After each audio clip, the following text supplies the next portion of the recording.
안녕하세요. 남스타입니다. 요즘에 고객분들 만나서 얘기를 나누다 보면 많이 하시는 말씀이 시장을 도통 모르겠다. 진짜 요지경이다. 예측이 잘 안 된다. 기준을 모르겠다. 뭐 이런 말씀들을 많이 하세요.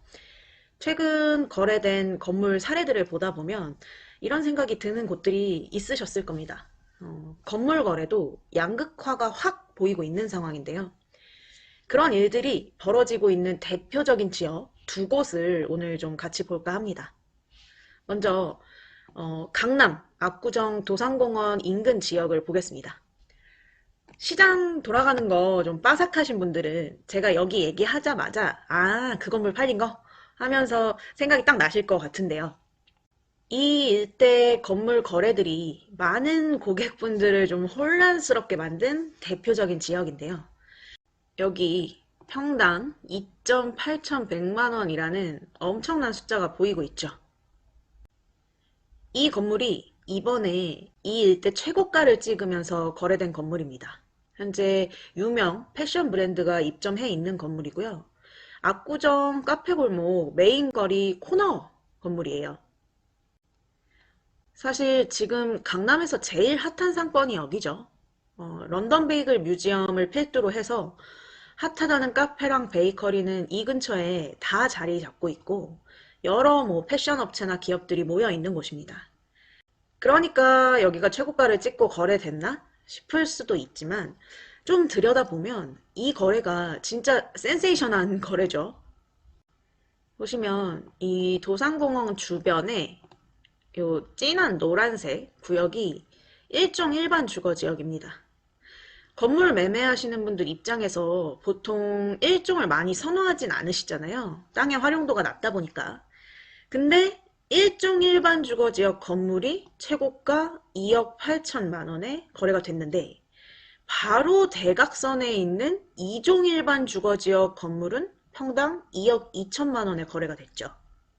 평당 2억 8천에 팔린 건물 바로 대각선으로 마주보고 있는 건물인데요. 금액 차이가 나게 거래가 됐습니다. 이 건물이 북도로를 끼고 있어서 그렇다 해도 1종이기 때문에 어차피 용적률로는 싸움이 안 되죠, 2종이랑. 그러니까 이런 거래들이 뜨니까 고객분들은 어리둥절하신 거죠. 진짜 요지경이죠. 이렇게 되면 이 건물 인근으로 건물 소유하고 계신 분들은 평당 2억 8천 밑으로 팔고 싶어 하실까요? 누가 자기 건물 싸게 팔고 싶어 하겠어요. 진짜 사정상 급하지 않은 이상 그렇게 안 팔려고 하죠. 이 거래된 가격이 말도 안 되게 좀 높은 금액에 거래되긴 했네 하면서도 내 건물도 금액 높게 받을 수 있겠네 하고 기대하게 되는 게 사람 심리잖아요. 지금 주요 입지들 빌딩 시장이 좀 이렇습니다. 진짜 예측이 좀 어려운 시장이죠. 근데 여기에 한 스푼 더해졌어요. 지금 일종이 평당 2억 8천에 막 거래가 됐는데 올해 들어서 인근 이 이종 일반 주거 지역에서 평당 1억 2,900만 원에 손바뀜이 됐습니다.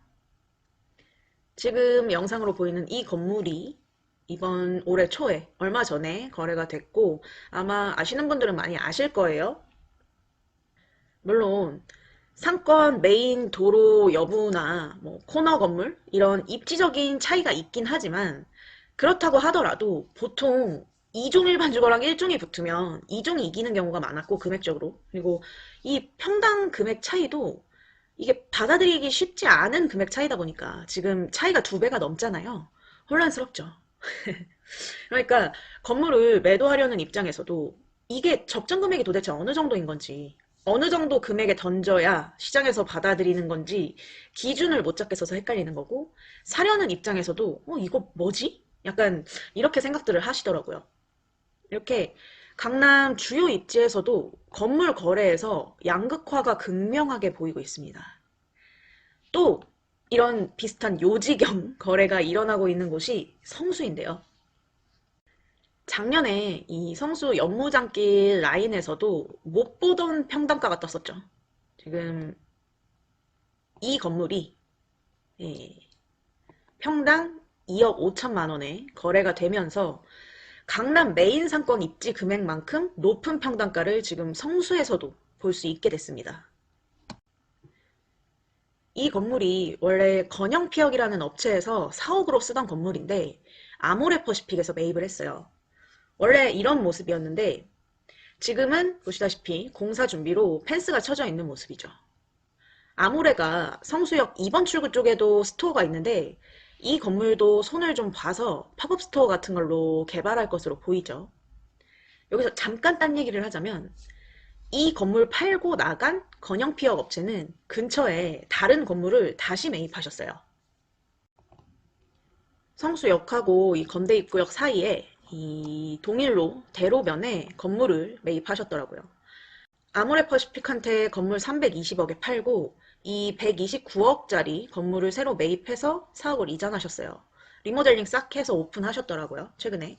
이제 출퇴근할 때 지나가면서 자주 보는데 이래서 여러 대표님들이 기업이든 자영업이든 뭐 공장 운영하시든 일해서 버는 돈보다 이 부동산 깔고 있다 돈 버는 게 더 크다고 얘기하시는 것 같아요.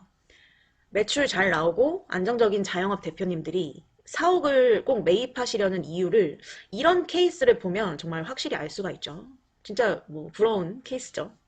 아무튼 다시 본론으로 돌아가서 이 아모레퍼시픽 건물 거래가 있고 나서 작년 12월에 바로 인근 건물이 평당 2억 정도에 또 손바뀜이 일어났습니다.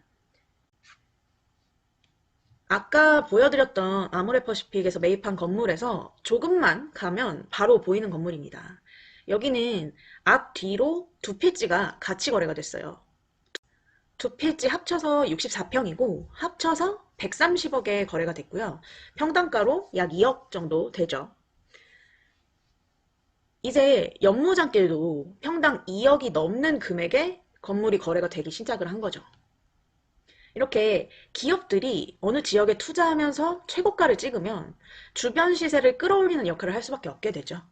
그래서 이런 기업이 투자하는 곳들이 가치 상승이 더 빠를 수밖에 없는 거고요. 아모레에서 거래한 쪽뿐만 아니고 이 반대쪽 연무장길도 사실 평당 2억 넘게 거래가 되고 있습니다. 작년, 재작년에 성수동이 엄청 집가가 빠르게 오르면서 이게 언제까지 더 오르겠어. 이미 고점이야. 성수동 들어가면 안 돼, 이제. 이렇게 얘기하셨던 분들도 상당히 많으셨어요. 근데 지금 그 고점이 도대체 어디냐? 혼란에 또 빠지게 된 거죠. 근데 또 성수에서도 작년에 매입해서 리모델링 했는데 이 금융 비용이 좀 감당이 안 돼서 몇 억씩 손해 보더라도 그냥 매입한 금액 그대로 되팔겠다. 뭐 이런 매물들도 나오고 있어요. 그러니까 성수도 아까 강남처럼 거래 양극화가 보이고 있는 거죠. 지금 주요 지역들 빌딩 거래들이 전체적으로 좀 이런 양상입니다. 아모레는 이 성수동에 평당 2.5억 막 최고가 찍으면서 이 건물을 왜 샀을까요? 아까 그 압구정 1종 일반 주거지역을 평당 2억 8천씩 주고 왜 매입했을까요? 답은 사실 생각해보면 간단한 것 같아요. 이 입지가 필요하니까 샀겠죠? 음, 그 입지가 필요하면 사야죠. 다른 대안이 없으니까. 그게 바로 네, 희소성인 거고 그 입지가 내 필요 조건에 딱 들어맞는다 하면 이렇게 최고가 찍더라도 거래가 되고 있습니다. 지금은 당장 시세보다 금액이 높지만 미래 가치로 봤을 때 이 입지는 가져갈 만하다 판단되면 이렇게 움직일 곳들은 움직이고 있는 거죠. 아모레가 성수에서 재미를 좀 볼 수 있겠다고 판단했으니까 최고가 상관없이 이런 패를 던진 거겠죠. 사실 이런 거래들은 시기 상관없이 언제나 그랬던 것 같아요. 이런 거래들이 꾸준히 있었기 때문에 전체적으로 봤을 때 주요 입지들의 가치가 조금씩 우상향을 해왔던 거죠. 이런 거래가 제로금리 시대에는 빈도수가 엄청 많았었죠. 계속 호가가 받아지고 높아지고 이랬었다면 지금은 좀 원래 분위기로 돌아와서 종종 뜨문뜨문 일어나고 있는 거죠. 근데 평소랑 좀 다른 거는 그 반대의 경우들도 속속 보이고 있다는 거죠. 제로금리를 거치면서 많은 투자자들이 이제 빌딩 시장에 몰렸었는데 거기서 좀 못 버티게 된 분들이 급격히 내고된 금액으로 건물을 던지는 경우가 나오고 있다 보니까 이렇게 양극화된 모습으로 나타나고 있습니다. 그만큼 지금 경기가 좋지가 않죠. 근데 이 안 좋은 경기에서도 또 되는 것들은 되고 돈 버는 사람들은 돈 벌고 언제나 그렇잖아요. 그러니까 누군 최고가로 매입하고 누군 최저가로 던지고 약간 이런 현상들이 벌어지는 것 같습니다. 그래서 이런 시장 상황에 어떻게 대처해야 할지 난감하다. 뭐 이런 말씀을 하시는 고객분들한테 결국 드리는 말씀은 교과서적일 수밖에 없는 것 같아요. 어려울수록 기본에 충실해라. 네, 완전 너무 교과서죠? 건물 매입하시려는 분들은 너무 이런 상황에 좀 혼란스러워하지 마시고 본인 목적을 다시 한번 정리하시고 그 목적에만 집중하시면 좋을 것 같아요. 확실하게. 네. 내가 직접 건물 매입해서 거기서 사옥을 꾸린다든지, 뭐 음식점을 한다든지, 카페를 차린다든지, 이런 확실한 목적이 있는 분들은 그 목적에 가장 부합하는 위치라면 선정하는 게 맞죠. 그게 입지의 희소성이고 가치니까. 또 그 건물을 내가 어떻게 운영하냐에 따라서도 가치는 크게 달라질 수 있는 거니까요. 그리고 이렇게 뭐 아모레가 성수에 산 것처럼 기업들이 투자해서 들어올 때는 사실 단순히 현재 수익률만 보고 접근해서 운영하는 건 아니기 때문에 개인 투자랑은 조금은 다르게 봐야겠죠. 개인들이 뭐 단순 투자용으로 임대 수익 보려고 뭐 시세 차익이나 이런 것 매입하려는 분들은 이런 최고가 거래들만 보고 그거에 끌려다니면 또 낭패 보실 수도 있으니까 내가 생각하는 엑시트 플랜에 맞게끔 각이 나오는지 좀 잘 고민해 보셔야겠죠. 그리고 진짜 요즘 시장에 매매 가격이 확 막 내고되는 건물이 나오는 경우들도 많아서 계속 잘 주시하고 있으셔야 할 것 같아요. 그런 매물은 사실 진짜 잡기가 쉽지 않잖아요. 그래서 좋은 매물 캐치하시려면 계속 좀 발은 담그고 있어야 할 것 같고요.